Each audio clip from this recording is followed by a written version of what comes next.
ce que je remarque, notamment dans ma région, c'est qu'énormément de grandes entreprises, de grands groupes, profitent de la crise sanitaire pour licencier. Et notamment avancent des plans sociaux qui étaient déjà prévus avant l'année 2020, ce qui est totalement indécent. Je pense à Ouchine à Nevers, je pense à Jacob Delafont, je pense à General Electric aussi, qui continue sa casse sociale semaine après semaine, depuis évidemment la grande braderie de M. Macron en 2015.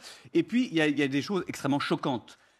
L'entreprise SKF Aérospace, qui est à Lons-le-Saunier dans le Jura et à Avallon. Cette entreprise va bénéficier du plan de relance du gouvernement. Oui. Cette entreprise a dit qu'elle allait licencier. Cette entreprise a dit qu'elle allait produire en Chine.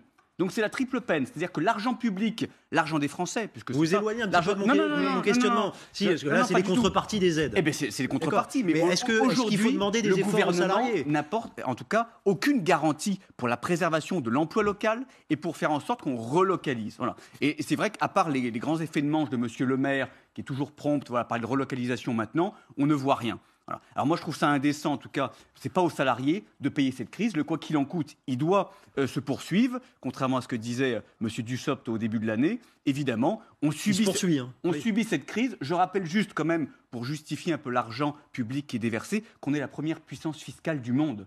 Les Français sont les plus taxés au monde. Ils doivent en retour avoir un modèle social qui les protège. Oui.